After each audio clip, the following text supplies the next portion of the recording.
अल्हम्दुलिल्लाहि वकफ़ा वस्सलामुन अला इबादिहिल्लज़ीना इस्तफ़ा अम्मा बाद फ़क़द क़ाला अल्लाहु तबारक व तआला फ़िल क़ुरआनिल मजीद वल फ़ुरक़ानिल हमीद अऊज़ु बिल्लाहि मिनश शैतानिर रजीम बिस्मिल्लाहिर रहमानिर रहीम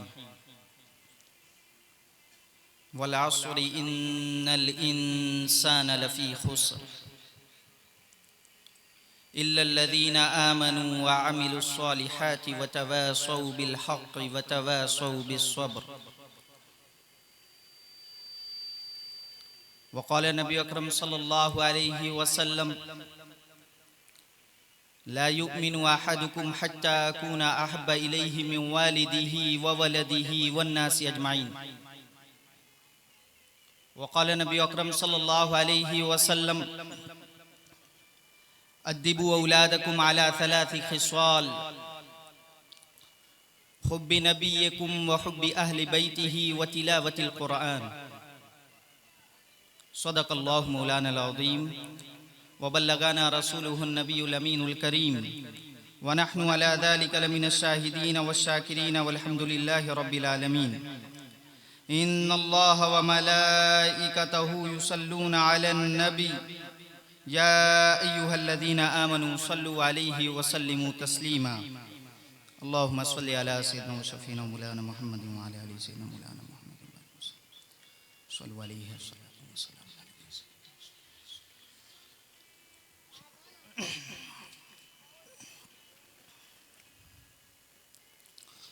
सदर जलसा जनाब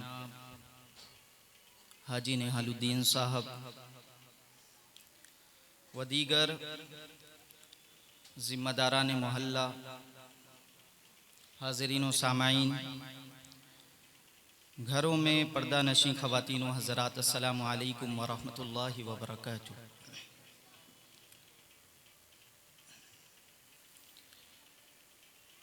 कुछ अर्ज़ व मारूज़ से क़ब्ल चंद बातें अर्ज़ करना चाहता हूँ कि किसी भी महफ़िल, किसी भी जलसे का जब इनेक़ाद किया जाता है तो उस इनेक़ाद का कोई ना कोई मकसद होता है और उस मकसद के तहत आप तमामी हज़रात जमा हैं। लिहाजा जलसे में जब भी आया जाए तो उसके आदाब को मलहूज़े खातिर रखा जाए।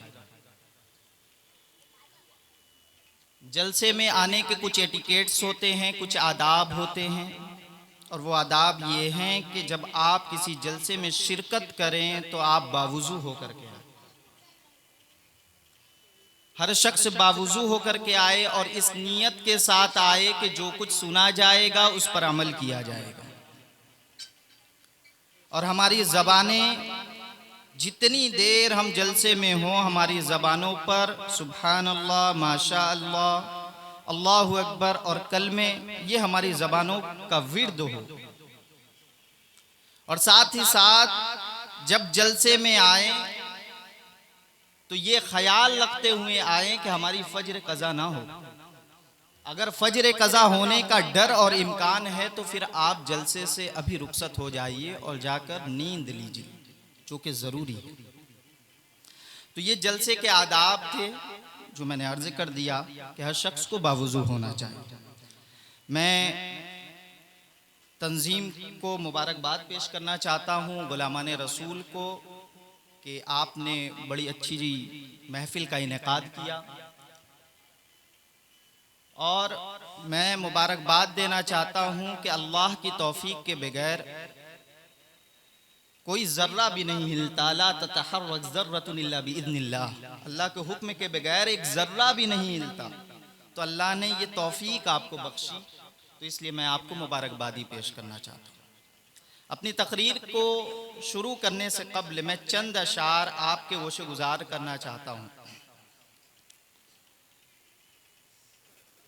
अल्लामा नसीर अहमद नसीर सिराजी का ये कलाम है, बड़ा ही प्यारा कलाम है।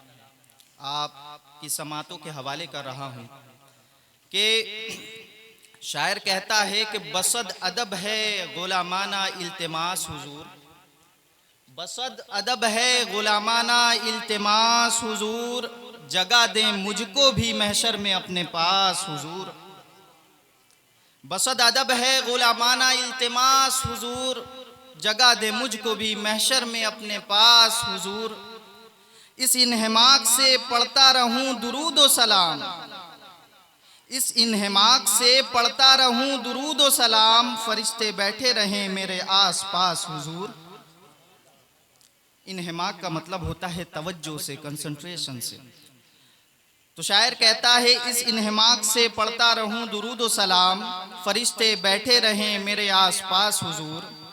दुरूद के सिवा कुछ भी ना जहन में आया, दुरूद के सिवा कुछ भी ना जहन में आया, इरादा था कि लिखूं ना मैं सिपास हुजूर, इरादा था कि लिखूं ना मैं सिपास हुजूर।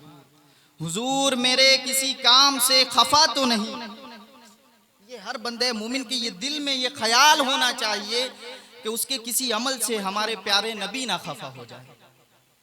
तो शायर कहता है कि हुजूर मेरे किसी काम से खफा तो नहीं, ये सोच सोच के रहता है दिल उदास हुजूर, ये सोच सोच के रहता है दिल उदास हुजूर।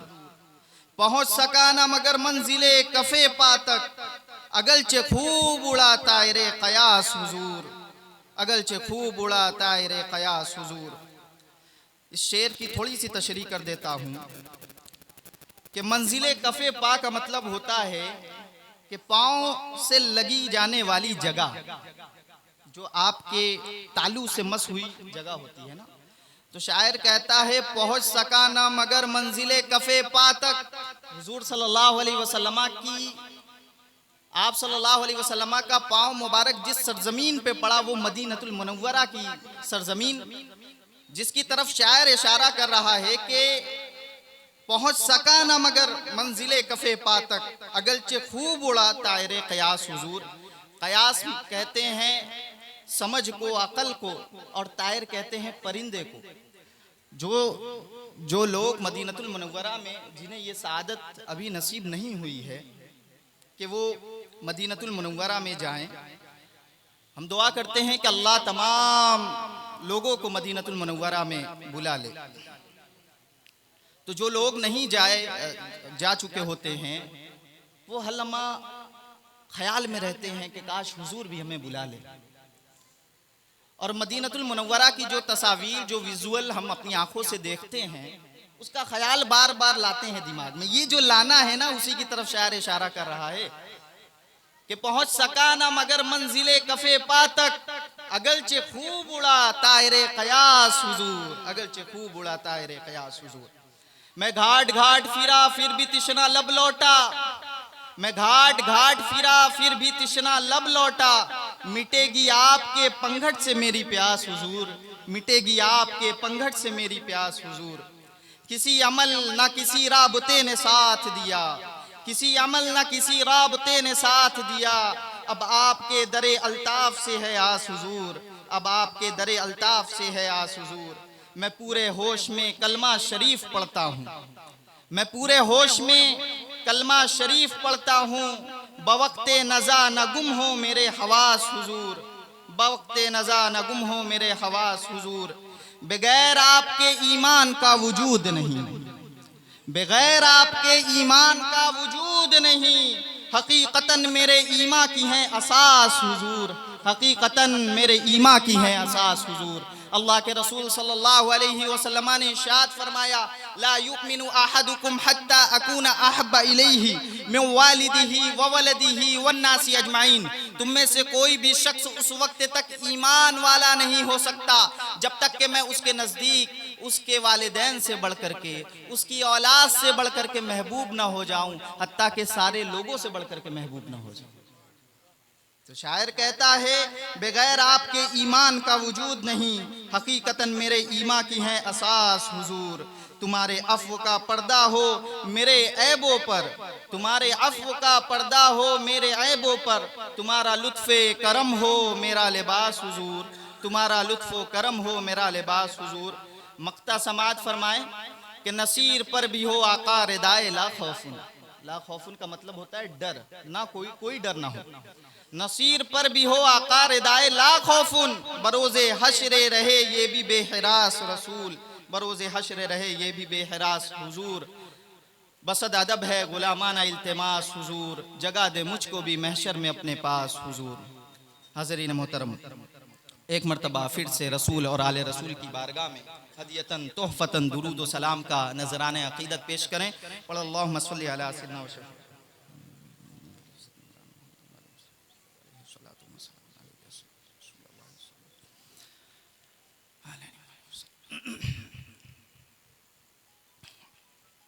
मोहतरम सामईन, अल्लाह रब्बुल इज़्ज़त ने जब से इस कायनात की तख्लीक फरमाई, जब से इस दुनिया को अल्लाह रब्बुल इज़्ज़त ने बनाया, इस दुनिया में मुख्तलिफ किस्म के लोग पैदा हुए और हर एक इंसान की निगाह में हर दौर में अलग अलग चीज़ें इम्पोर्टेंस और इम्पोर्टेंट थी। किसी की निगाह में मालो दौलत की बड़ी इम्पोर्टेंट है, किसी की निगाह में जेवर सोने चांदी की बड़ी अहमियत है, किसी की निगाह में प्रॉपर्टीज जायदाद मालो जर की बड़ी अहमियत है। एक बच्चे से पूछा जाए क्या है बेटे तुमको सबसे ज्यादा क्या चीज पसंद है, तुम्हारी निगाह में सबसे ज्यादा कीमती शय क्या है, तो वो कहेगा मेरी निगाह में सबसे कीमती शय खिलौना है, टॉयज है। एक जवान से पूछा जाए कि तुम्हारी निगाह में सबसे कीमती अशिया क्या है, तो वो जवाब देगा मेरी निगाह में सबसे इंपॉर्टेंट चीज रुपया है, पैसा है, मनी है। अगर एक बड़े बुजुर्ग से पूछा जाए कि आपकी निगाह में सबसे कीमती शय क्या है, तो मुमकिन है कि बाज लोग ये कहें कि हमारी निगाह में सबसे इंपॉर्टेंट चीज ये है ओहदा, सरदारी, नाम, नुमू। एक औरत से पूछा जाए कि तुम्हारी निगाह में सबसे इंपॉर्टेंट चीज क्या है, तुम्हारी निगाह में सबसे कीमती अशिया क्या है, तो वो जवाब देगी कि मेरी निगाह में सोना चांदी जेवरात ज्वेलरी मेरी निगाह में बहुत अहम है। मगर अल्लाह रब्बुल इज्जत इरशाद फरमाता है वल अस्री इन्नल इंसान लफी खुस्र, कसम है वक्त की, जमाने की, असर की, कि इन्नल इंसान लफी खुस्र, बेशक इंसान बहुत बड़े खसारे में है, बहुत बड़े नुकसान में है, बहुत बड़े घाटे में। इल्लल्लज़ीना आमनू, सिवाय उन लोगों के जो ईमान लाए, वामिलुस सालिहात, जिन लोगों ने अच्छे आमाल किए, वतवासौ बिल हक़, जिन लोगों ने हक की ताकीद करते रहे, और जो लोग सब्र की ताकीद करते रहे। तो अल्लाह रब्बुल इज्जत ने वल असर इरशाद फरमा करके तमाम लोगों की जो कीमती अशिया थी, तमाम चीजों को अल्लाह रब्बुल इज्जत ने रद्द फरमा दिया और कह दिया कि सबसे कीमती शय अगर कुछ है तो वो वक्त है। अल्लाह फरमाता है वल असर, कसम है असर की, कसम है जमाने की, कि जमाना गवाह है और दलालत करता है कि इन्नल इंसान लफी खुस्र, के इंसान सरासर नुकसान में है, सरासर घाटे में है। इल्लल्लज़ीना आमनू, सिवाय उन लोगों के जो ईमान लाए, अच्छे अमल किए, जिन्होंने हक की वसीयत की, जिन्होंने सब्र की वसीयत की। इस आये मुबारका में जब हम गौर करते हैं, मुख्तसर सी सूरा वल असर, 3 आयात, 114 अल्फाज, 114 वर्ड्स, 114 अल्फाज, 3 आयत, मुख्तसर सी सूरा। इसमें अल्लाह फरमाता है वल असर, कसम है असर की, कसम है वक्त की। तो जब किसी की कसम खाई जाती है ना, वो बड़ी इंपॉर्टेंट चीज होती है। आप किसी की कसम खाते हैं अपने आप को साबित करने के लिए, अगर कसम खाते हैं तो किसकी खाते हैं? खुदा की खाते हैं, ताकि सामने वाला बंदा मेरी बात को मान ले, मुझ पर एतमाद कर ले, मुझ पर भरोसा कर ले। तो अल्लाह रब्बुल इज्जत जब कसम खाए किसी चीज की, तो फिर उसकी अहमियत का अंदाजा क्या होगा? अल्लाह फरमाता है वलस, ऐ लोगों, मालो दौलत को कीमती समझने वाले, प्रॉपर्टीज को कीमती समझने वाले, सोना चांदी को कीमती समझने वाले, गाड़ी बंगले को कीमती समझने वाले, ऐ लोगों, सबसे कीमती शय अगर कुछ है तो वो वक्त है, वो जमाना है। यही वजह है कि अल्लाह रब्बुल आलमीन इरशाद फरमाता है कि कसम है वक्त की। वक्त बड़ी अहम चीज है, बड़ी इंपॉर्टेंट चीज है। इसका अंदाजा उस बूढ़े से किया जाए जो इस वक्त बिस्तर पे पड़ा हो और अपने आखिरी दिन गिन रहा, उससे पूछा जाए तो वो बताएगा कि वक्त की अहमियत क्या है, ये जिंदगी जो गुजर रही है इसकी अहमियत क्या है, वो बताएगा। और जब बंदा मोमिन मर जाता है और आखिरी वक्त में रहता है, तो वो यही आरज़ू और ख्वाहिश करता है कि काश मुझे फिर से वक्त मिल जाए, फिर से टाइम मिल जाए, फिर से मोहलत मिल जाए। मरते वक्त बंदे मोमिन, कोई भी शख्स, कोई भी इंसान जब मरता है ना, तो उसकी आज भी यही ख्वाहिश होगी हर इंसान की कि मुझे ज्यादा मिल जाए, उम्र ज्यादा मिल जाए, ज्यादा दुनिया देख ले।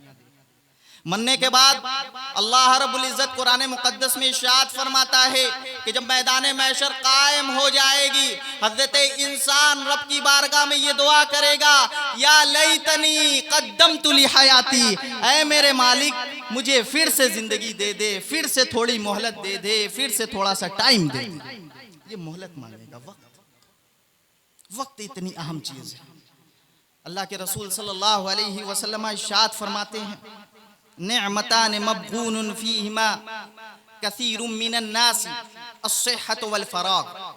अल्लाह के रसूल सल्लल्लाहु अलैहि वसल्लम इरशाद फरमाते हैं, अल्लाह की दो अजीम तरीन नेमत जिसके मुताल्लिक अक्सर लोग गाफिल रहते हैं, वो सेहत है और फरागत है, यानी वक्त है। जब तक तंदुरुस्ती होती है इंसान को उसका ख्याल नहीं होता है, लापरवाह होता है।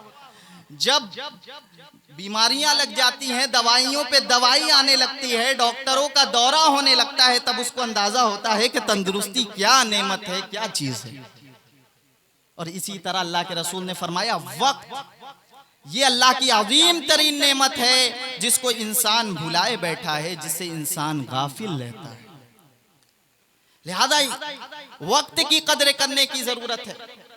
वक्त गुजरता चला जाएगा और हमें एहसास भी नहीं होगा। बच्चा जवान होगा, जवान बूढ़ा होगा, बूढ़ा मर जाएगा। ये सिलसिला है और धीरे धीरे इंसान इस तरह अपनी मंजिल की तरफ बढ़ रहा है। बस इस जिंदगी को एक बर्फ की तरह समझिए, बर्फ की तरह। वो बर्फ क्या होता है? पिघलता रहता है, पिघलता रहता है। ये जिंदगी भी पिघल रही है, पिघल रही है, खत्म हो जाने वाली है। तो ये वक्त भी खत्म हो जाने वाला है। अल्लाह फरमाता है, वल असर, कसम है वक्त की, इल्लल्लज़ीना इन्नल इंसाना लफी खुस्र, बेशक इंसान सरासर नुकसान में है, सरासर घाटे में। यानी सारे के सारे इंसान घाटे में हैं। जिन लोगों ने वक्त की अहमियत ना की वो घाटे में हैं।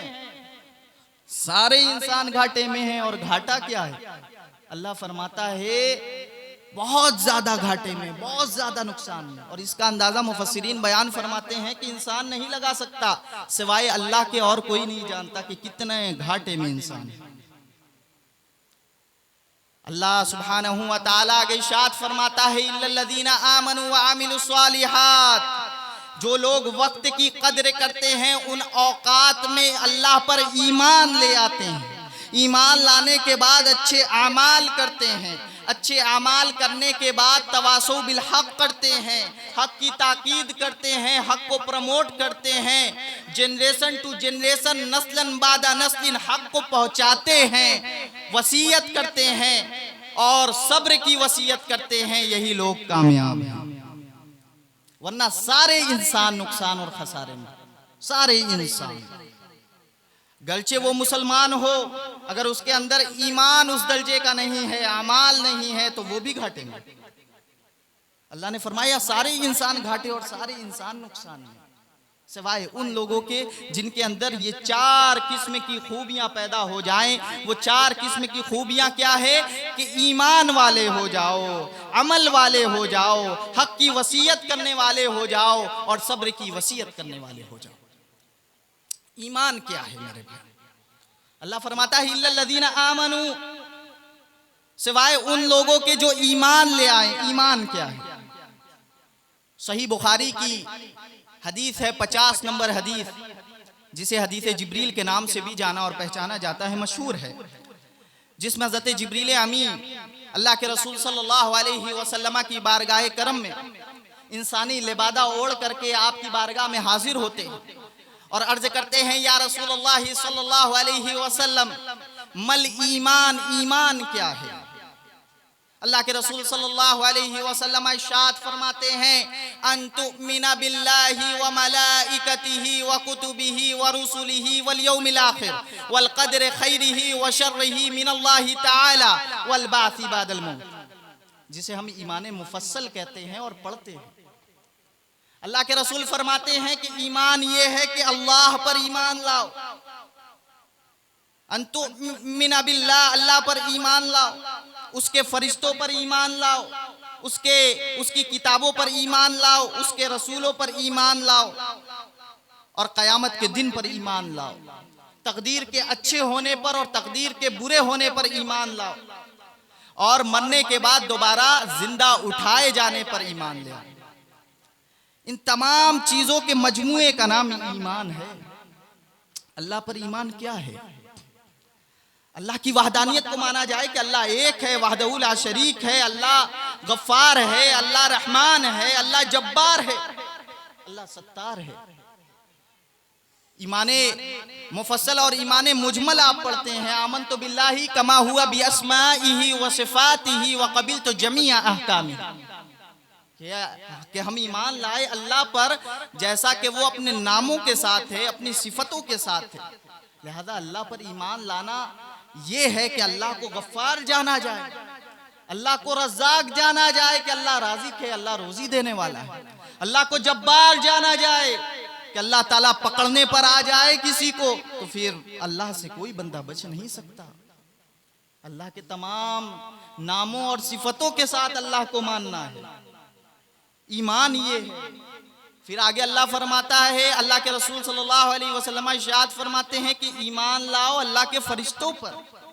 अल्लाह के फरिश्ते मासूम मखलूक हैं, उन पर ईमान लाना है, उनको मासूम समझना है और वो इंसानों के नामे आमाल में लिखते हैं, रजिस्टर करते हैं, जो कुछ हम अच्छे और बुरे काम करते हैं ना, रजिस्टर करते हैं, लिखते हैं, रजिस्टर।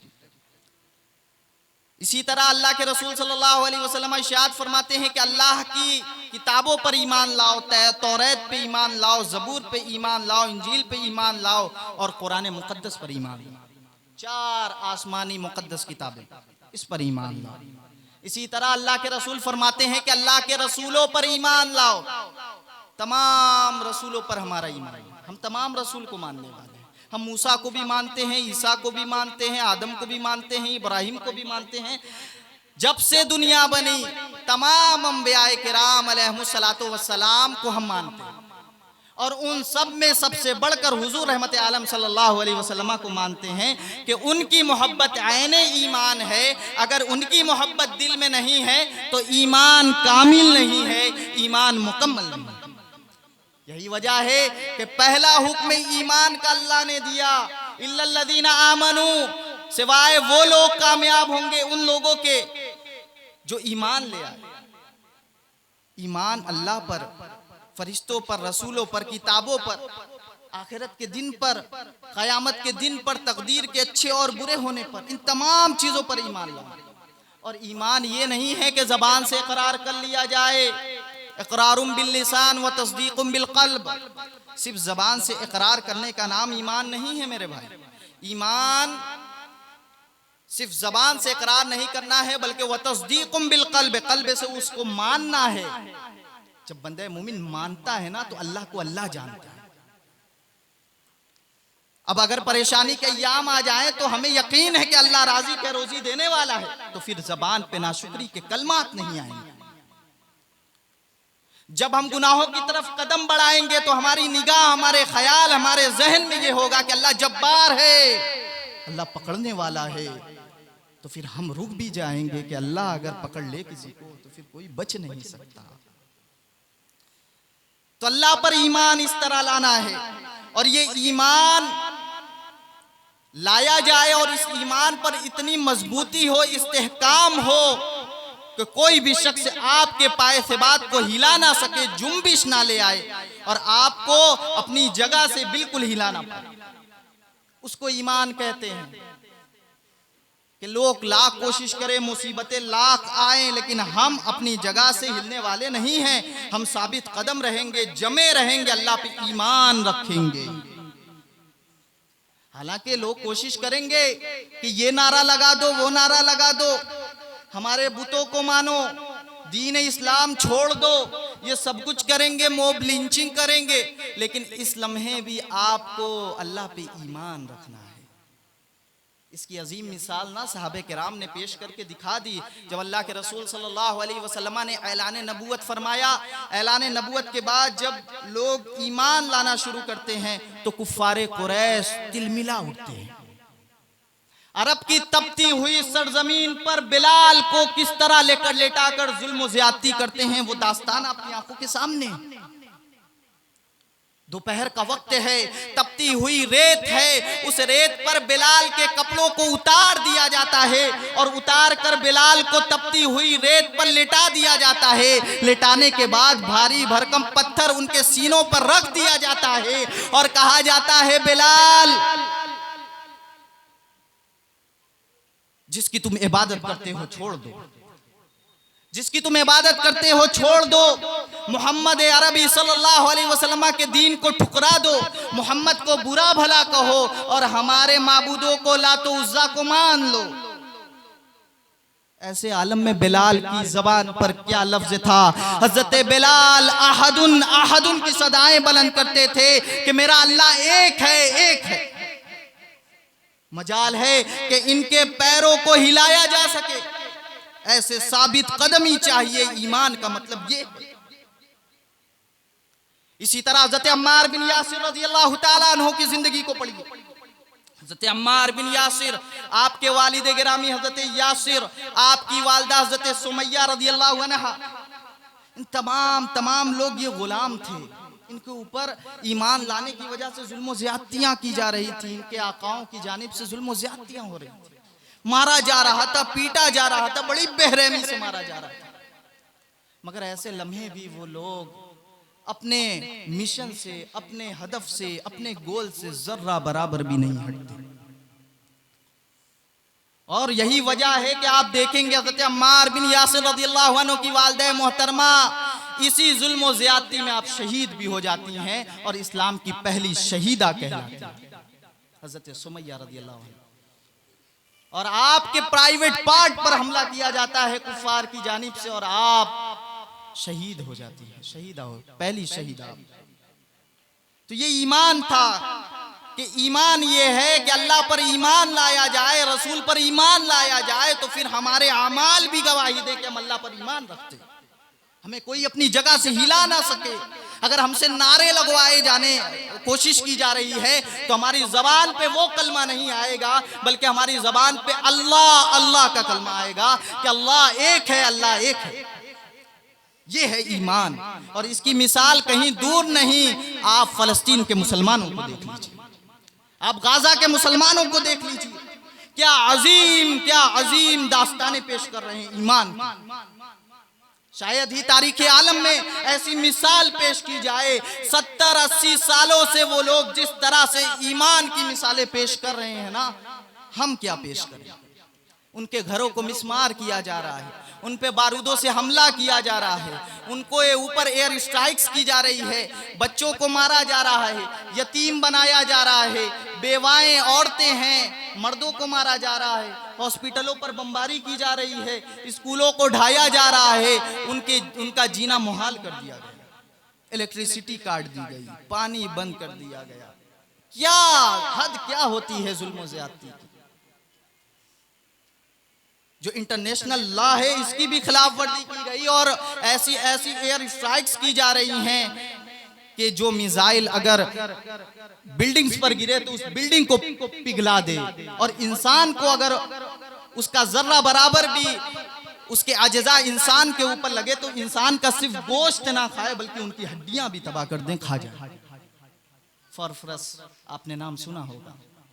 ये जुल्म और ज़्यादतियां आप देखते हैं, वहीं पे आप ये भी देखते हैं कि वहां के मुसलमानों का ईमान कितना मजबूत है और वो किस दर्जे पर साबित कदम इस्तिकामत पर डटे हुए हैं, सस्टेनेबल हैं, जर्रा बराबर भी नहीं हिलते। उनके छोटे छोटे बच्चों को देख लीजिए, क्या कहते हैं, हस्बुनल्लाहु व निअमल वकील निअमल मौला। अल्लाह हमारे लिए काफी है, अल्लाह हमारे लिए काफी है। तुम करते जाओ, तुम अपनी शोरिश करते जाओ, तुम जुल्म ज़्यादती करते जाओ, मगर हम अपने रास्ते से, अपने मिशन से हटने वाले नहीं हैं। ये है ईमान। ईमान इसको कहते हैं। अगर ये ईमान दिल में नहीं ना तो कुछ भी नहीं है, कोई दौलत नहीं है, सारी दौलत बेकार, सारे अमाल बेकार। ईमान की दौलत सबसे अहम है। इंसान के दिल में ईमान नहीं तो कुछ भी नहीं। आज हम ढीठ की तरह कहते हैं हम मुसलमान हैं, हम ईमान वाले, हमें यह भी नहीं पता कि हमें आखिरी वक्त कलमा नसीब होगा कि नहीं होगा। ताज्जुब करने की बात है, सोचने की बात है, अपना एहतिसाब करने की बात है कि आखिरी वक्त क्या हमें कलमा नसीब हो जाएगा, आखिरी वक्त क्या उस वक्त हम ईमान वाले होंगे। अल्लाह ना करे कि किसी का ईमान, अल्लाह तबारक व तआला उसका ईमान छीन ले और आखिरी वक्त उसके दिल में ईमान ही ना हो। अल्लाह वाले यही वजह है कि रोया करते थे, रोया करते थे। हज़रत हसन बसरी रहमतुल्लाहि अलैह एक बड़े अल्लाह वाले, नाम सुना होगा आप लोगों ने। आप ज़ारों कतार रोते हैं, ज़ारों कतार रोते हैं। जब उनसे पूछा जाता है कि आप तो अल्लाह वाले हैं, इतना क्यों रोते हैं, तो उन्होंने जवाब दिया कि मुझे नहीं मालूम कि मरते वक्त मैं ईमान वाला रहूंगा या नहीं रहूंगा। और कल क़यामत के दिन जब जहन्नम में तमाम लोगों को डाल दिया जाएगा, उस शख्स का यकीन है, कामिल यकीन है कि आखिरी शख्स जो जहन्नम से निकाला जाएगा या हन्नान हो या मन्नान कहता हुआ निकाला जाएगा, उसके ईमान की दलील होगी, गारंटी होगी कि वो ईमान वाला होगा, उसे जहन्नम से निकाला जाएगा। मगर मुझे ये गारंटी मेरे अपने आप, अपनी जात पर नहीं है कि आखिरी वक्त में मुझे ईमान मिलेगा या नहीं मिलेगा। अल्लाह वाले लोगों का ये आलम था, रोते थे कि नहीं मालूम कि मैं ईमान वाला रहूंगा या नहीं रहूंगा। और आज हम ढीठों की तरह कहते हैं हम ईमान वाले हैं, हमारा कोई कुछ नहीं बिगाड़ सकता। अमल क्या है हमारे? अल्लाह फरमाता है वल अस्र इन्नल इंसान लफी खुस्र, तमाम इंसान खसारे में हैं, सारे इंसान नुकसान में हैं, सारे इंसान घाटे में हैं, सिवाय उन लोगों के जो ईमान लेकर आए, जो ईमान वाले हैं। सिर्फ ईमान वाले नहीं हैं, इल्लल्लज़ीना आमनू व अमिलुस सालिहात, ईमान के साथ जिनके पास अमल भी है, अमल भी है। ईमान के साथ अमल, कुरान मुकद्दस में आप जा बजा पढ़िए, जहां जहां अक्सर जगहों पे जहां पे ईमान का जिक्र किया गया है वहां पे अमल का भी जिक्र किया गया कि ईमान की जहां बात की जा रही है वहीं अमल की भी बात की जा रही है। यानी ईमान और अमल लाजिमो मलजूम है, जहां ईमान है वहां अमल भी है और जहां अमल है वहां ईमान है। मतलब ये लाजिमो मलजूम है, इसको छोड़ा नहीं जा सकता है। अगर ईमान वाले हम कह रहे हैं तो हमारे अमल भी गवाही दें कि हम अमल वाले हैं, वरना फिर हम कामयाब नहीं है, नुकसान है। सूरह असर में यही बयान फरमाया कि तमाम इंसान घाटे में है, नुकसान में, सिवाय उन लोगों के जो ईमान ले आए और अच्छे अमल किए। अमल क्या है? अभी तक तो ईमान पे बात चल रही है, अमल क्या है?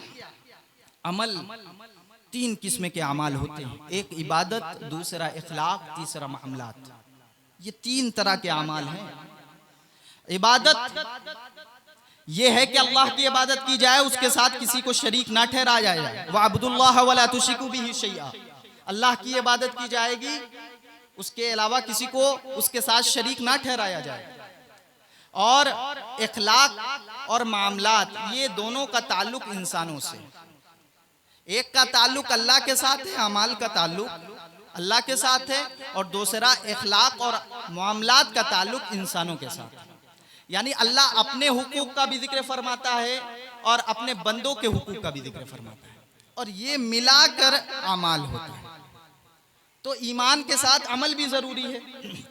अमल ये है कि अल्लाह की इबादत की जाए, नमाज पढ़ा जाए, नमाज पढ़ा जाए, रोजा रखा जाए, रमजानुल मुबारक का जब महीना आए तो रोजा रखा जाए, हज के अय्याम आए तो हज किया जाए अगर वहां तक जाने की इस्तिताअत, और अगर मालिक निसाब हैं तो ज़कात दी जाए। ये क्या है? अल्लाह के हुकूक हैं। और अल्लाह रब्बुल इज़्ज़त ने कुरान मुक़द्दस में दूसरी जगह इरशाद फरमाया है, वअब्दुल्लाह वला तुश्रिकू बिही शैआ वबिल वालिदैनि इहसाना वबिदिल क़ुरबा वल यतामा वल मसाकीन वल जारि दिल क़ुरबा वल जारिल जुनूबि वस्साहिबि मिनल जंब वब्निस सबील। अब यहाँ पे अल्लाह रब्बुल इज़्ज़त एक जगह अपने हक का जिक्र फरमाता है और उसके बाद बंदों के हुकूक का जिक्र फरमाता है। कौन कौन से बंदों के हुकूक एक दूसरे के ऊपर है, तो ये मिला करके अमाल होते हैं। अब अल्लाह का हक ये है कि अल्लाह की इबादत की जाए, उसके साथ किसी को शरीक ना ठहराया जाए, नमाज पढ़ी जाए, रोजा रखा जाए, हज किया जाए, ज़कात दी जाए। ये अल्लाह का हक है, अल्लाह के हक को पूरा करना है, ये अमल पूरा करना है। और ये अमल पूरा करने के बाद बात खत्म नहीं होती, बल्कि इखलाक वाले अमल की तरफ आना है। और इखलाक वाले अमल में अल्लाह रब्बुल इज़्ज़त ने बंदों के हुकूक जहां बयान फरमाए, सबसे पहले इरशाद फरमाता है वबिल वालिदैनि इहसाना, वालिदैन के साथ उसने सुलूक किया जाए। कुरान मुक़द्दस की दूसरी आयत है, अल्लाह पाक इरशाद फरमाता है वक़दा रब्बुका अल्ला तअबुदु इल्ला इय्याहु वबिल वालिदैनि इहसाना, कि तुम्हारे रब ने ये फैसला कर लिया है कि उसके अलावा किसी की इबादत नहीं की जाएगी। वबिल वालिदैनि एहसाना, और वालिदैन के साथ उसने सुलूक किया जाएगा। अपना हक बयान करना हुआ तो अल्लाह ने एक लाइन में बयान फरमाया, लेकिन जब वालिदैन के हुस्न सुलूक की बात आई, जब वालिदैन के हुकूक की बात आई, तो अल्लाह सुब्हानहू व तआला ने तफसील से बयान फरमाया।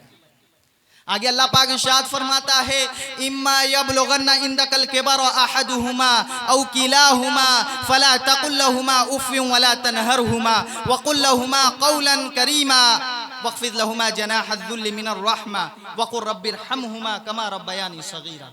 इतनी लंबी आयत हैं जिसमें वालिदैन के हुकूक का जिक्र किया गया। अल्लाह फरमाता है कि वालिदैन के साथ उसने सुलूक करो। इम्मा यबलुगन्ना इंदकल किबर अहदुहुमा औ किलाहुमा, जब वालिदैन में से दोनों या कोई एक बुढ़ापे की उम्र को पहुंच जाए तो उनकी बात पर उफ भी ना कहना। वक़ज़ा रब्बुका अल्ला तअबुदु इल्ला इय्याहु वबिल वालिदैनि इहसाना इम्मा यबलुगन्ना इंदकल किबर अहदुहुमा औ किलाहुमा फला तकुल लहुमा उफ़्फ़िन वला तनहरहुमा, उनकी बात पर उफ भी ना करना और उनको झिड़कियां ना देना, उनको झिड़कियां ना देना। वक़ुल लहुमा क़ौलन करीमा, और जब उनसे बात करना निहायत शरीफ बन करके, निहायत शराफत से उनसे बात करना, बिल्कुल नेकी के साथ उनसे बात करना, करीम बनकर। करीम की सिफत अल्लाह अपनी सिफत को ला रहा है। वक़ुल लहुमा क़ौलन करीमा, जब उनसे बात करना तो अंदाज़े तकल्लुम ऐसा होना चाहिए कि बिल्कुल करम फरमाओ अपने वालिदैन।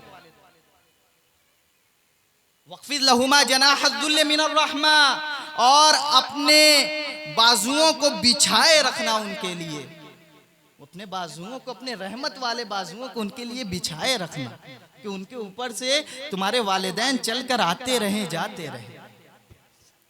बस यहीं पे बात खत्म नहीं होती। अल्लाह रब्बुल आलमीन आगे इरशाद फरमाता है वक़ुर रब्बिरहमहुमा कमा रब्बयानी सगीरा, और ऐ लोगो ये दुआ भी करते रहना कि ऐ मालिक, जिस तरह से तूने मेरे वालिदैन, जिस तरह से मेरे वालिदैन ने मुझ पर एहसान फरमाया, करम फरमाया, ऐ मेरे परवरदिगार, जब ये तेरी बारगाह में पहुंचे तो इन पर भी रहमो करम का बर्ताव करना, इन पर भी शफकत फरमाना। ये अंदाज है कुरान का मेरे भाई, इस्तिआरा देखिए किस तरह अल्लाह फरमाता है अपने बाजुओं को अपने वालिदैन के लिए बिछाए रखना। हाय हाय हाय, क्या अंदाज है और तफसील से अल्लाह रब्बुल इज्जत इरशाद फरमाता है ये वालिदैन के हुकूक, हम वालिदैन के हुकूक किस तरह अदा करते हैं। अल्लाह के रसूल सल्लल्लाहु अलैहि वसल्लम की बारगाह करम में सहाबे किराम रिज़वानुल्लाहि ताला अलैहिम अजमाइन बैठे हुए हैं, जम्मे गफीर लगा हुआ है, सहाबे किराम बैठे हुए हैं। एक सहाबी दरमियान से खड़े होते हैं और अर्ज करते हैं या रसूलुल्लाह सल्लल्लाहु अलैहि वसल्लम, मेरे हुस्न सुलूक का सबसे ज्यादा मुस्तहिक, सबसे ज्यादा हकदार कौन है। अल्लाह के रसूल सल्लल्लाहु अलैहि वसल्लम इरशाद फरमाते हैं उम्मो का तेरी माँ है। फिर सहाबी रसूल अर्ज करते हैं या रसूल अल्लाह मेरे हुस्न सुलूक का सबसे ज्यादा हकदार कौन है। दूसरी मर्तबा अर्ज करते हैं, अल्लाह के रसूल इरशाद फरमाते हैं उम्मो का तेरी माँ है। तीसरी मर्तबा फिर अल्लाह के रसूल सल्लल्लाहु अलैहि वसल्लम से वो सहाबी अर्ज करते हैं या रसूल अल्लाह मेरे हुस्न सुलूक का सबसे ज्यादा हकदार कौन है या रसूल अल्लाह। अल्लाह के रसूल फरमाते हैं उम्मो का तेरी माँ है। सुभान अल्लाह। तीन मर्तबा अल्लाह के रसूल इरशाद फरमाते हैं उम्मो का। चौथी मर्तबा साहबी रसूल अर्ज करते हैं या रसूल अल्लाह मेरे हुस्न सुलूक का सबसे ज्यादा हकदार कौन है। अल्लाह के रसूल इरशाद फरमाते हैं अबू का तेरे बाप, तेरे वालिद मोहतरम। चौथे मर्तबे में वालिद मोहतरम का जिक्र फरमा, यानी इंसान के सबसे ज्यादा हुस्न सुलूक का कोई हकदार है तो उसकी माँ है, उसकी माँ है। यही वजह है कि अल्लाह रब्बुल इज्जत ने कहा कि जब वो बुढ़ापे की उम्र को पहुंचे तो उनमें से कोई एक पहुंचे, माँ पहुंचे या बाप पहुंचे तो उनकी बात पर उफ भी मत करना, क्योंकि जब बुढ़ापे का लम्हा आता है ना तो अक्ल माऊफ हो जाती है। कभी कभी ऐसी बातें भी जबान से वालिदैन के निकल जाती है जो सही नहीं होती। मुमकिन है कि बच्चे को बुरा लग जाए, तकलीफ हो जाए, मगर ऐसे लम्हे भी अल्लाह के रसूल सल्लल्लाहु अलैहि वसल्लम से अल्लाह रब्बुल इज्जत इरशाद फरमाता है ऐ मेरे महबूब फरमा दो इन लोगों से ऐसे लम्हे भी वालिदैन के साथ उसने सुलूक करना है और उनकी बात पर उफ भी नहीं कहना है, और उनसे बात करना है तो निहायत शैफ्तगी से करना है, निहायत शाइस्तगी से उनसे बात करना है, और यही नहीं करना है अपने बाजू को उनके लिए बिछाए रखना। ये है वालिदैन का, वालिदैन के साथ हुस्न सुलूक करना, वालिदैन के हुकूक ये है मेरे भाई। अल्लाह के रसूल सल्लल्लाहु अलैहि वसल्लम की बारगाह करम में एक सहाबी रसूल आते हैं और कहते हैं या रसूलुल्लाह सल्लल्लाहु अलैहि वसल्लम, आका मैंने अपनी वालिदा को, बूढ़ी वालिदा को, ज़ईफ़ा हैं, मैंने उनको अपने कांधे पर बिठा करके हज कराया, तवाफ कराया, सफ़ा और मरवा की सई की, या रसूलुल्लाह सल्लल्लाहु अलैहि वसल्लम मुक़द्दस मकामात की ज़ियारत कराई, क्या या रसूल अल्लाह मैंने अपनी माँ के दूध का बदला दे दिया। ये सवाल करना था। मेरे आकाए कायनात सल्लल्लाहु अलैहि वसल्लम इरशाद फरमाते हैं ऐ मेरे साहबी ये तूने क्या कह दिया, तूने अपने माँ के उस वक्त जो पेट में पैदाइश के वक्त जो दर्द उठता है उस एक दर्द का बदला तूने नहीं दिया तो तू सारी जिंदगी के एहसान की बात करता है। ये है वालिदैन। इसी तरह अल्लाह के रसूल की बारगाह में एक सहाबी रसूल आते हैं, कहते हैं या रसूल अल्लाह मैं जिहाद के लिए जाना चाहता हूँ। अल्लाह के रसूल फरमाते हैं क्या तुम्हारे घर पे कोई है? वो फरमाते हैं हाँ मेरे घर पे मेरी बूढ़ी माँ है। तो अल्लाह के रसूल सल्लल्लाहु अलैहि वसल्लम इरशाद फरमाते हैं जाओ उनकी खिदमत करो, अल्लाह सुब्हानहू व तआला तुझे जिहाद का सवाब देगा। इसी तरह एक सहाबी रसूल आते हैं, कहते हैं या रसूल अल्लाह मैं हज के लिए जाना चाहता हूँ। अल्लाह के रसूल कहते हैं कि तेरे घर पे तेरी बूढ़ी माँ है तो जाकर उसकी खिदमत कर, तुझे अल्लाह हज का सवाब देगा।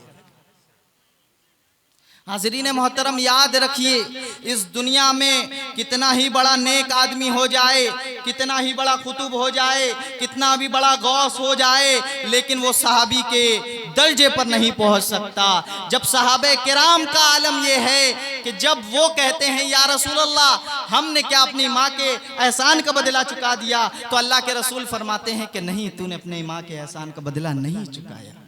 एक सहाबी रसूल का वाकया तो ये है कि वो जाकनी के आलम में थे, उनके ऊपर आखिरी वक्त था, ना रूह निकल रही है ना आराम ही रिलैक्स इफाका हो रहा है, बड़ी बेचैनी के आलम में थे, परेशान थे, रूह भी नहीं निकल रही है और इफाका भी नहीं हो रहा है, इस परेशानी के आलम में थे।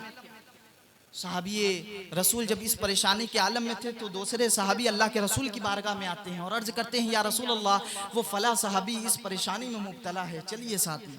अल्लाह के रसूल सल्लल्लाहु अलैहि वसल्लम तशरीफ ले जाते हैं और जब तशरीफ ले जाते हैं अल्लाह के रसूल सल्लल्लाहु अलैहि वसल्लम, तो अल्लाह के रसूल समझ जाते हैं कि मामला क्या है। अल्लाह के रसूल कहते हैं, क्या इसकी माँ जिंदा है?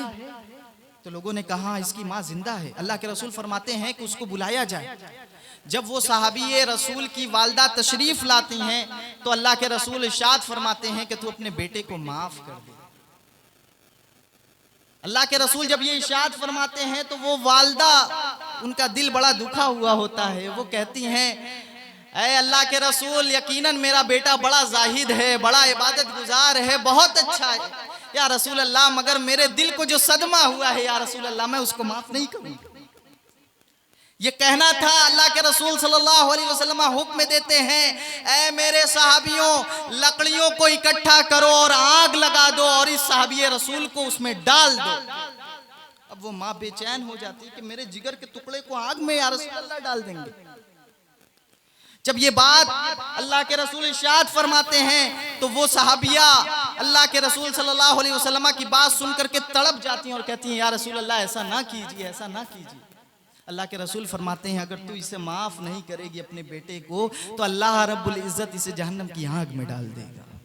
हाय हाय, वक्त का कितना ही बड़ा कुतुब हो जाए, गौस हो जाए, अबदाल हो जाए, अल्लाह वाला हो जाए, मगर साहबे किराम के दर्जे पर नहीं पहुंच सकता। मगर जब हुकूक वालिदैन की बात आ जाए तो साहबे किराम भी इस मामले में बचने वाले नहीं है, तो हम और आप क्या? वालिदैन के साथ उसने सुलूक किया जाए। उस लम्हे को याद किया जाए कि जब बच्चा अपनी माँ के पेट में होता है, 9 महीने तक वो माँ किस दर्द और किस तकलीफ में बर्दाश्त करती है तमाम चीजों को। एक पतड़ी, एक स्टोन हम हमारे गुर्दों में, हमारी किडनी में हो जाए या हमारी पीत की थैली में हो जाए, तड़पते रहते हैं। 10 mm 15 mm की अगर हो जाए, भाई बड़ी परेशानी, उछलते रहते हैं, उछलते रहते हैं। मगर वो माँ जो अपने जिगर के टुकड़े को 9 महीने तक अपने जिस्म में रखती है, अपने पेट में रखती है, 9 महीने तक कितनी तकलीफें बर्दाश्त की होगी वो माँ, इसका अंदाजा हम लगा सकते हैं? नहीं लगा सकते हैं। इसलिए कि उस माँ के सामने वो सुनहरा दिन होता है कि जब मेरा बच्चा पैदा होगा, वो गुलजार, वो गुले गुलजार होगा, वो फूल होगा, उसको देख करके मुझे मेरी आंखों को ठंडक मिलेगी। वो माँ इस नतीजे को देख करके तमाम चीजों को बर्दाश्त करती है, तमाम परेशानियों को बर्दाश्त करती है। लेकिन हम अपने वालिदैन के साथ किस तरह हुस्न सुलूक करते हैं? अल्लाह रब्बुल आलमीन ने किस तरह हुक्म दिया कि अपने बाजुओं को बिछा दो अपने वालिदैन के आगे, तुम्हारे वालिदैन उस पे से चल कर आते रहें, जाते रहें। मगर हम अपनी माँ से किस तरह बात करते हैं, अपने बाप से किस तरह बात करते हैं? वालिदे मोहतरम का मकाम व मर्तबा भी बड़ा बुलंद है। जब बच्चे पर शफकत और रहमत माँ तो पहले से ही करती है जब उसके पेट में बच्चा होता है, लेकिन बाप कब से करता है? जब बच्चा पैदा हो जाता है, उस वक्त से बाप के एहसानात शुरू हो जाते हैं। सारी जिंदगी खपा देता है बाप, खुद कपड़ा नहीं पहनता, अपने बच्चों को पहना। मगर उस बाप से जब बच्चे बड़े हो जाते हैं, जवान हो जाते हैं, बीवियां आ जाती हैं, लहजा कितना बदल जाता है, कितने कठोर हो जाते हैं वो बच्चे जो अपने बाप से इस तर्ज पर, इस लहजे में बात करते हैं, अपनी माँ से इस लहजे, इस खराब लहजे में बात करते हैं। मेरे भाई, हम अपनी आखिरत को बर्बाद कर रहे हैं। अल्लाह पाक फरमाता है कि ईमान वाले कामयाब होंगे और अमल वाले कामयाब होंगे। अमल वाले वो कामयाब होंगे जो अल्लाह के हुकूक को पूरा करने के बाद बंदों में सबसे पहले अपने वालिदैन के हुकूक को जब तक पूरा नहीं करेंगे वो कामयाब नहीं हो सकते। वबिल वालिदैनि एहसाना, वालिदैन के साथ हुस्न सुलूक किया जाए, वालिदैन के साथ अच्छा बर्ताव किया जाए, उनसे मोहब्बत भरे अंदाज में बात की जाए। एक बात ये भी याद रखिए कि अल्लाह के रसूल ने फितने के दौर का जब जिक्र फरमाया है, चारों तरफ से जब फितना ही फितना होगा, लोग परेशान होंगे, उसकी एक वजह ये है कि लोग अपनी बीवियों की तो सुनेंगे मगर अपने वालिदैन की नहीं सुनेंगे। एक वजह ये भी है, अगर आज हम परेशान हैं तो वजह यह है कि हम अपने वालिदैन के साथ उसमें सुलूक नहीं करते।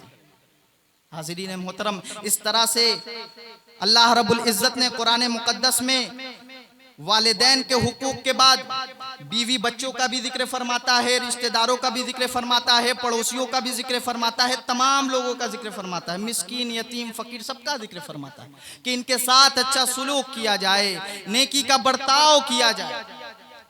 अब आज के दौर में मियाँ बीवी का एक रिश्ता बहुत अहम रिश्ता है, बहुत अटूट रिश्ता है। मियाँ बीवी का जो रिश्ता है ना मेरे भाई, एक वाहिद ऐसा रिश्ता है जिसके मुतालिक कुरान मुक़द्दस में अल्लाह रब्बुल इज़्ज़त ने इरशाद फरमाया व अज़वाजल लितस्कुनू अलैहा, कि मियाँ को बीवी के पास और बीवी को मियाँ के पास ही सुकून मिलेगा।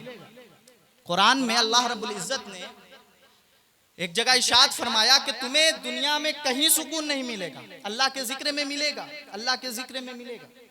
उसके बाद सुकून की बात अल्लाह रब्बुल इज़्ज़त ने जहां दूसरे मकाम पर जिक्र फरमाया है तो वो मियाँ को बीवी के पास और बीवी को मियाँ के पास बयान फरमाया है कि सुकून वहां मिलेगा। हमारे यहाँ का मामूल क्या है?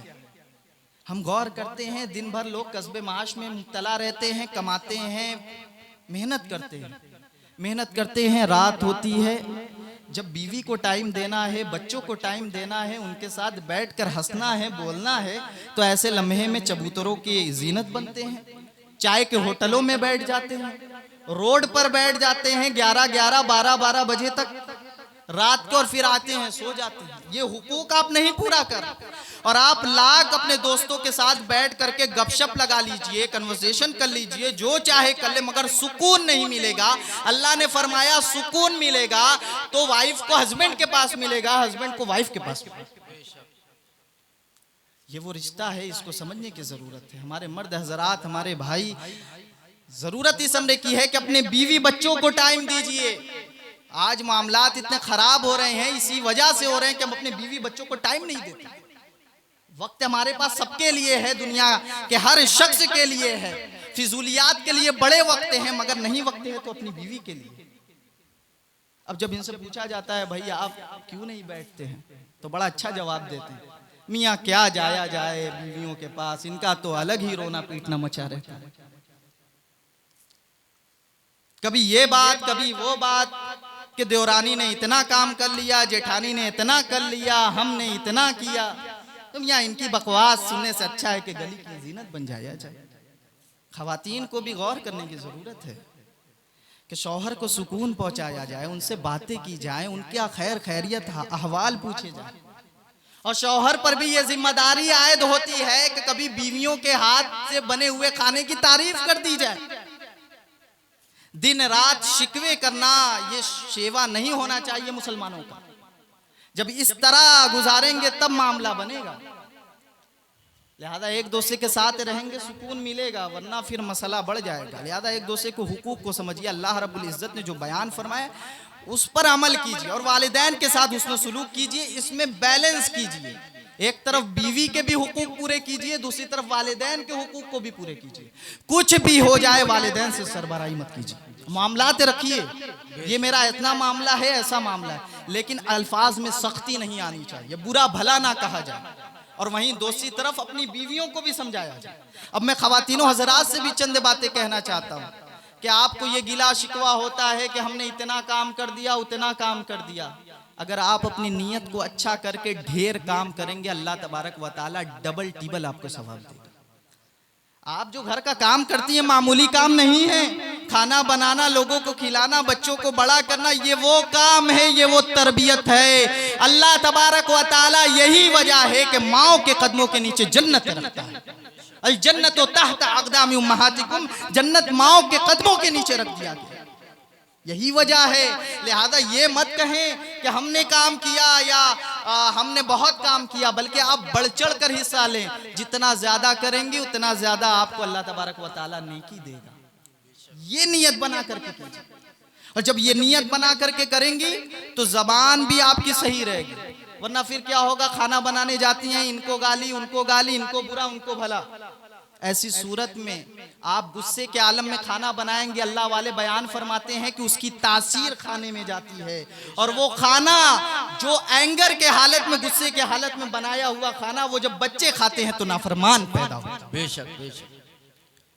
मुसलमान खवातीन का अंदाज ये था, उनकी रवायत ये थी कि खाने के आलम में जब खाना पकाती थी तो दुरूद उनकी जबान पे होता था, कलमा उनकी जबान पे होता था, और अल्लाह के रसूल पे दुरूद और सलाम भेज करके खाना बनाती थी। अल्लाह ताला उनके इस अमल से ना ये कि सिर्फ खाने में बरकत डालता था, बल्कि जो खाना औलाद खाती थी वो औलाद भी फरमाबरदार बना देता। सुभान अल्लाह, सुभान अल्लाह, सुभान अल्लाह।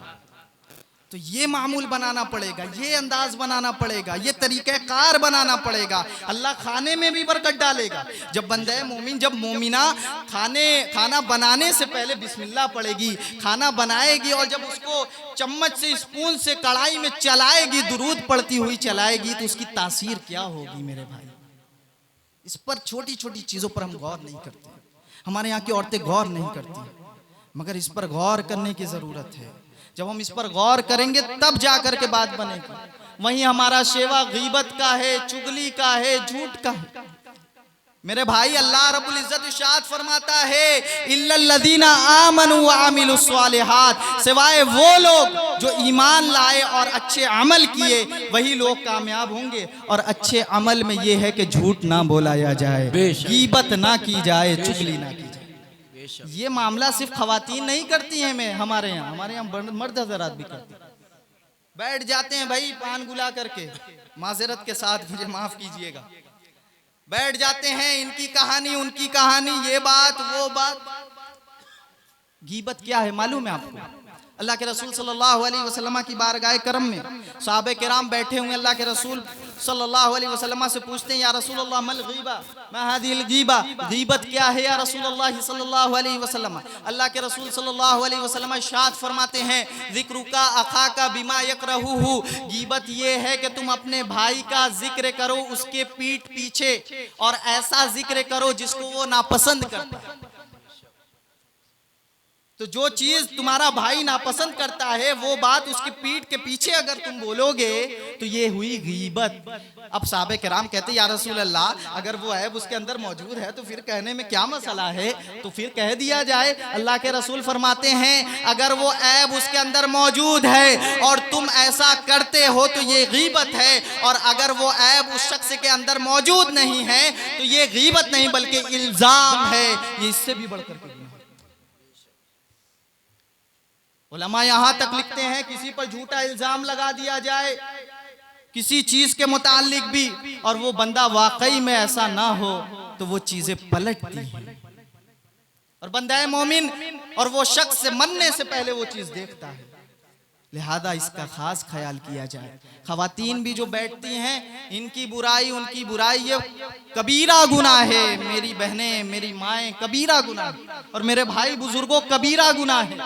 गीबत करना कबीरा गुनाह है, चुगली करना, एक दूसरे को आपस में लड़ाना, ये कबीरा गुनाह है, जिसको हम इग्नोर करते हैं। रोजमर्रा की लाइफ में, डेली रूटीन में हमारा जिस तरह खाना खाना जरूरी है, उसी तरह गीबत और झूठ बोलना जरूरी है। बेशक बेशक। अब देख लीजिए, गीबत, चुगली, इसी तरह झूठ भी हम बोलते हैं। अल्लाह रब्बुल इज्जत इरशाद फरमाता है, वैलुल लिल मुकद्दिबीन, और झूठों के लिए वैल है। वैल क्या है? जहन्नम की एक वादी है जिससे जहन्नम भी पनाह मांगती है। हाय हाय, उस वादी में अल्लाह रब्बुल इज्जत झूठों को डाल दे, झूठ बोलने वालों को डाल दे।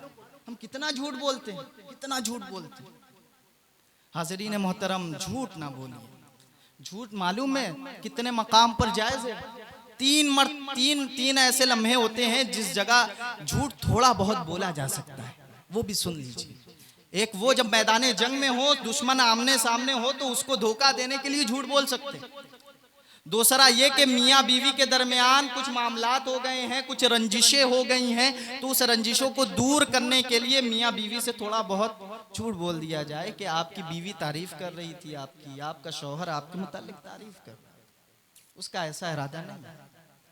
वहीं तीसरी जगह जहां थोड़ा बहुत झूठ बोला जा सकता है, उलमा बयान फरमाते हैं, वो ये है कि मुसलमान के दरमियान जब झगड़ा हो जाए, लड़ाई हो जाए, रंजिशें आ जाएं, ऐसी सूरत में एक मुसलमान भाई से दूसरे मुसलमान की तारीफ कर दी जाए, गलचे वो ना की हो, और दूसरे मुसलमान से उस भाई की तारीफ कर दी जाए, गलचे ना की गई हो, तो ऐसी सूरत में ये झूठ बोलना जायज़ है। बेशक। मगर हमारे मामूलात ये हैं कि हम लड़ाने के लिए झूठ बोलते हैं, लड़ाने के लिए झूठ बोलते हैं, लेकिन इजाजत ये दी गई कि झूठ आप उस वक्त बोल सकते हैं मिलाने के लिए, मोहब्बत से मिलाने के लिए। ये तरीक़ेकार मुसलमानों का है, ये इस्लाम है जिसको हम फरामोश किए बैठे हैं और अपने वक्त को बर्बाद कर रहे हैं। अल्लाह रब्बुल इज्जत इरशाद फरमाता है कि वो लोग सरासर नुकसान में हैं, सरासर घाटे में हैं। इन्नल इंसान लफी खुसरे, बेशक इंसान घाटे में है, नुकसान में है, जिन लोगों ने इस तरह से जिंदगी को गुजारा। बेशक बेशक। तो ये अखलाक के जुमरे में मिस्कीन का, यतीम का, गरीब के सबके हुकूक अदा किए जाएं, पड़ोसियों के हुकूक अदा किए जाएं, आप खुद खाएं पड़ोसी भूखा रहे, ये नहीं होना चाहिए। तो ये अमाल में है, और अमाल में एक तो इबादत पहली किस्म जो अल्लाह के साथ खास है, दूसरा अखलाक है जो हुकूक सारे सबके पूरे करना है, और तीसरा जो है बंदे के साथ खास है वो मामलात है। मामलात क्या है? जिसमें कानूनी हैसियत, कानूनी चीज़ें शामिल होती हैं। मसलन हम किसी के साथ तिजारत करते हैं, बिजनेस करते हैं, तो इस मामलात भी एक अमल है। कस्बे माश करते हैं, किसी से साड़ी लेते हैं, किसी से धागा खरीदते हैं, बेचते हैं, तो ये क्या है? मामलात है। ये मामलात में कानूनी, जो इस्लाम में जो कानून बनाया गया उसको फॉलो किया जाए। अब इसमें ये हमारे अमाल क्या हैं? हमारे अमाल ये हैं कि हम जिसका ले लिया तो कभी ना दिया, लेकर बैठ जाते हैं। कारीगर है तो उसको दौड़ाते रहते हैं, 10 दिन बाद आना, हफ्ते भर बाद आना, महीने भर बाद आना। अब चेक दे देते हैं तो चेक वापसी रहती है, अकाउंट में पैसा ही नहीं है, उनको दौड़ाते रहते हैं। झूठ पर झूठ बोलते हैं, तिजारत में हर रोज झूठ बोलते हैं। अल्लाह के रसूल सल्लल्लाहु अलैहि वसल्लम इरशाद फरमाते हैं, आयतुल मुनाफिक सलास, मुनाफिक की 3 अलामत है। इदा हद्दसा कज़िबा व इदा वअदा अखलफा व इदा तुमिना खाना। जब वो बात करता है, गुफ्तगू करता है तो झूठ बोलता है, जब वो वादा करता है तो वादा खिलाफी करता है, जब उसके पास अमानत रखी जाती है तो अमानत में खयानत करता है। ये तीनों चीजें मुनाफिकों की अलामत है, और ये तीनों बातें मुसलमानों में बदकिस्मती से आ गई। हम हर रोज कारोबार में झूठ भी बोलते हैं, वादा करते हैं कि फला दिन देंगे तो वादा खिलाफी भी करते हैं, अमानत रख लेते हैं तो देने का नाम नहीं लेते हैं। वो गलचे आपके घर पे दौड़ता रहे कि मेरी अमानत दे दो मेरे भाई, मगर हम उसको तड़पाते रहते, नहीं देते। अपना माल, उस माल को अपना माल समझते हैं। तो ये मुनाफिकों की आइडेंटिटी है, ये अमाल मुनाफिकों की आइडेंटिटी है मेरे भाई। ये मुसलमान अपना चुका है। हम झूठ भी बोलते हैं, हम कस्बे माश में वादा खिलाफी भी करते हैं, प्रॉमिस को भी तोड़ते हैं और अमानत में खयानत करते हैं। लिहाजा आमाल को अच्छा करना है। आमाल ये है कि अल्लाह की इबादत की जाए, इबादत के मामलात में रोज़ा रखा जाए, नमाज पढ़ी जाए, ज़कात दिया जाए, हज किया जाए अगर वहाँ तक जाने की इस्तिताअत हो। बंदे के साथ जो मामलात है, अखलाक मंदी का मामला और साथ ही साथ कारोबारी जो मामला है उसको साफ किया जाए, उस पर अच्छे आमाल अपनाए जाएँ, यानी सच बोला जाए, झूठ से परहेज़ किया जाए और गीबत चुगली से बचा जाए। इन तमाम चीज़ों के मजमूए का नाम आमाल है। अल्लाह रब्बुल इज्जत इरशाद फरमाता है, वल असर इन्नल इंसान लफी खुस्र, कसम है ज़माने की, वक्त की, कि इंसान सरासर नुकसान में है, घाटे में है, सिवाय उन लोगों के जो ईमान लाए, जिन लोगों ने अच्छे अमल किए, व तवासौ बिल हक, जिन्होंने हक की वसीयत की और जिन्होंने सब्र की वसीयत की। अब आपको मालूम चल गया कि ईमान क्या है, अब आपको मालूम चल गया अमल क्या है। हमारा काम यह है कि अपने अंदर ईमान भी पैदा करना है और अपने अंदर अमल भी पैदा करना है। जब ये दो चीजें हो जाती हैं तो बंदा कमाल के दर्जे पर पहुंच जाता है, लेकिन उसकी तकमील नहीं होती, वो मुकम्मल उस दर्जे का नहीं होता। अभी वो बस कमाल के दर्जे पर पहुंचा है, ईमान और अमाल की बुनियाद पर कमाल के दर्जे पर पहुंचा है। तकमील कब होगी? तकमील उस वक्त होगी जब बंदे मोमिन उस अच्छाई को, उस नेकी को अपनी नस्लों में ट्रांसफर करे। वतवासौ बिल हक़्क़ि वतवासौ बिस्सब्र, लिहाजा सब्र की वसीयत की जाए और हक की वसीयत की जाए। तो इसलिए हमें यह भी करना है कि अपने बच्चों के अंदर ट्रांसफर किया जाए, हक बात ट्रांसफर की जाए। ईमान ले आए, अमल अच्छा करने लगे, बच्चों को इसी तरह छोड़ नहीं देना है। अल्लाह के रसूल सल्लल्लाहु अलैहि वसल्लम ने 3 नहज बतलाए हैं बच्चों की परवरिश करने को। परवरिश ये करना है कि उसको अपने हुब्बे नबीकुम, नबी की मोहब्बत सिखलाएं और नबी की आल की मोहब्बत सिखलाएं, कुरान मजीद की तिलावत सिखलाएं। ये 3 नहज पर बच्चों की तरबियत करें और साथ ही साथ बच्चों की इन 3 नहज पर तरबियत करना है और उनको हक बात बताना है, अल्लाह एक है, ईमान के मुतालिक बताना है। आज हमारे यहाँ का जो एक मामला है, बच्चियां भाग रही हैं, दीन छोड़ रही हैं, हक छोड़ रही हैं, उसकी वजह क्या है? हमने अपने बच्चों की परवरिश नहीं की, जिस तरह ध्यान देना चाहिए नहीं देते। क्या सिर्फ इतनी जिम्मेदारी है कि बच्चों को स्कूल में बिठा दिया जाए और उसके बाद छोड़ दिया जाए, उनके आवारागर्दी करें वो? आज हम मोबाइल फोन भी उन्हें दे चुके हैं, लेकिन चेक इन उनकी करते हैं, उनकी हिस्ट्री चेक कीजिए जरा, क्या क्या करते हैं मोबाइल फोन में। वो बाहर जाते हैं, स्कूल कॉलेजेस जाते हैं, तो वो कहां कहां से होते हुए जाते हैं, जरा उनका पीछा भी कभी कभी किया करें। घर पे आए तो उन्हें अल्लाह के बारे में बताएं कि अल्लाह एक है। गाजा के उन मुसलमान बच्चों को भी आपने देखा है, छोटे छोटे नन्हे बच्चे अपने दूसरे भाई को कलमा पढ़ा, जो आखिरी सांसें ले रहे हैं। उनको अल्लाह का पता है कि अल्लाह कौन है। एक हम हैं कि हमारी नस्लों को अल्लाह का पता नहीं है और दीन छोड़ने के लिए, चंद टके की मोहब्बत में दीन छोड़ने के लिए हम राजी हो जाते हैं। ये हमारी अपनी जिम्मेदारी थी, तरबियत करने की, नर्चरिंग करने की, उस जिम्मेदारी को हमने पूरा नहीं किया। अल्लाह फरमाता है सारे इंसान खसारे में हैं, वही लोग कामयाब हैं जो ईमान लाते हैं, ईमान लाने के बाद अच्छे अमल करते हैं और अच्छे अमल करने के बाद उन तमाम अच्छाइयों को अपनी नस्लों में ट्रांसफर करते हैं। बेशक उनको सिखाते हैं, बताते हैं किस तरह से चला जाए, किस तरह से बातें की जाए, तमाम चीजें सिखाते हैं। ये सिखाना ही वतवासौ बिल हक, हक की वसीयत करना है। और इसी तरह अल्लाह रब्बुल इज्जत इरशाद फरमाता है कि सब्र की वसीयत की जाए। एक रिवायत मुझे याद आ रही है कि जब कल मैदान महशर कायम होगी, अल्लाह के हुजूर ऐसा एक शख्स पेश किया जाएगा जो बड़ा इबादत गुजार होगा, बड़ा नेकी करने वाला होगा, रातों को तहज्जुद पढ़ने वाला होगा। अल्लाह के हुजूर पेश किया जाएगा, अल्लाह तबारक व तआला उसे जहन्नम में डाल देगा। जब पूछा जाएगा कि उसे जहन्नम में क्यों डाला गया, तो जवाब ये दिया जाएगा कि उसने अपने बच्चों को, अपने बीवियों को अल्लाह के करीब नहीं किया, अल्लाह वाला नहीं बनाया। उसने अपने बच्चों को, अपनी बीवियों को सिराते मुस्तकीम पर नहीं चलाया। खुद तो नेक काम करता था मगर उनको समझाता नहीं था। तो हुआ ये कि उसकी नेकी उनको दी गई। उन लोगों ने कहा कि हमें तो बताया ही नहीं गया, हमें तो सिखाया ही नहीं गया, हमारे शौहर ने या हमारे वालिद मोहतरम ने तो मुझे बताया ही नहीं, तो लिहाजा मैं तो जानता ही नहीं था। उसकी नेकी उसको दे दी जाएगी और इसके बाद क्या होगा, उन लोगों के गुनाह इस शख्स को, उस वालिद को दे दिया जाएगा और उसको जहन्नम में डाल दिया जाएगा। बेशक जिम्मेदारी खत्म नहीं होती। जिम्मेदारी ये है कि ईमान लाने के बाद अच्छे अमल किए जाएं, अच्छे अमल करने के बाद अपने बच्चों को, अपनी सोसाइटी को अच्छी सोसाइटी बनाया जाए, नेकोकार बनाया जाए, बच्चों की सही तरबियत की जाए, परवरिश की जाए।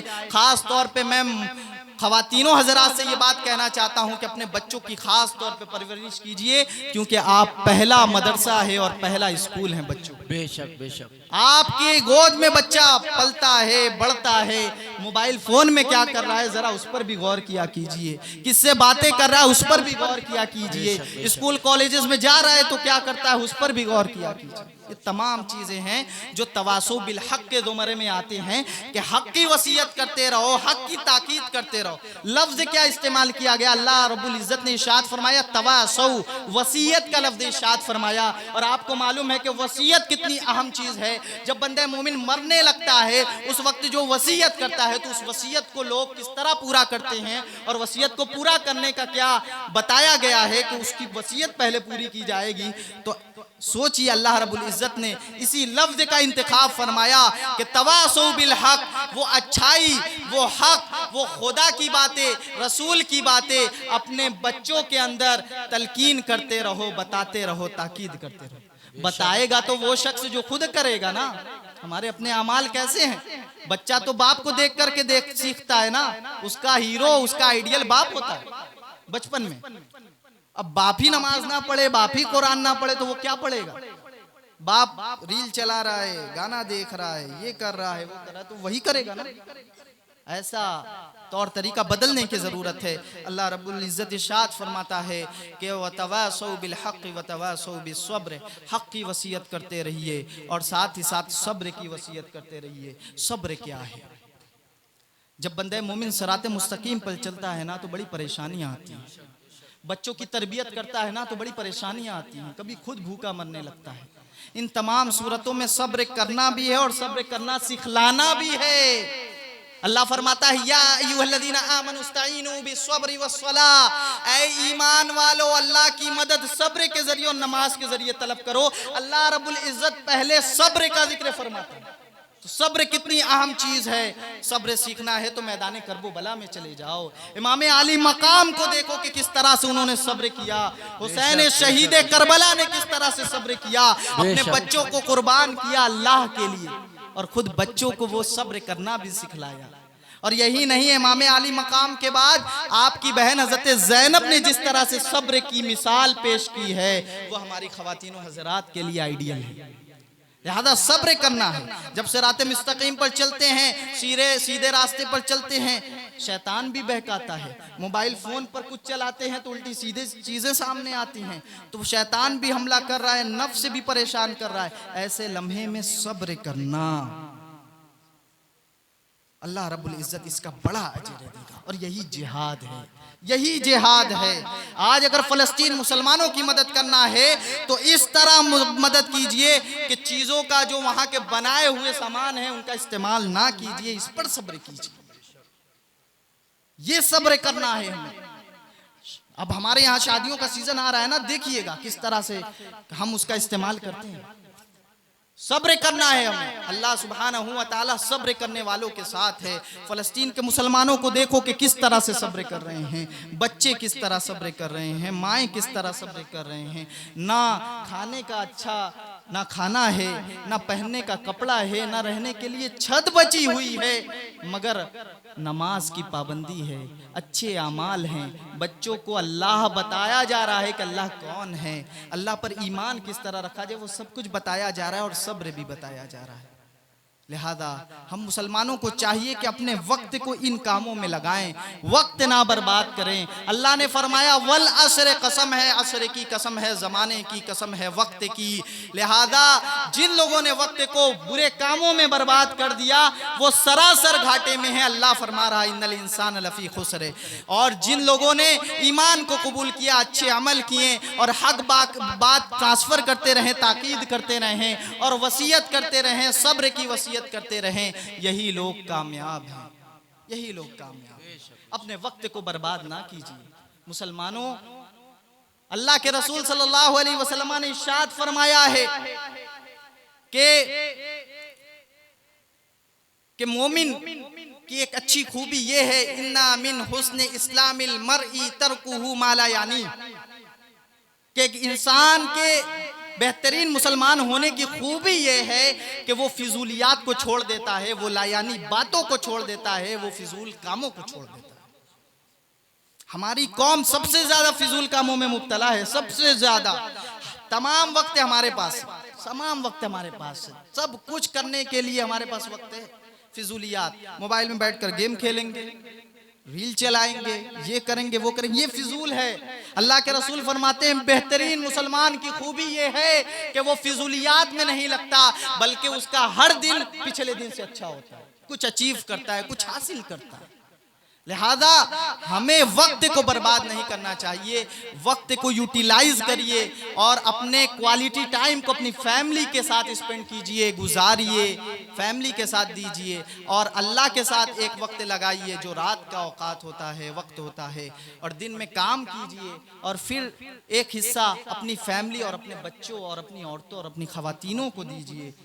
यही इस्लाम का दर्स है। लिहाजा हमें वक्त को समझने की ज़रूरत है।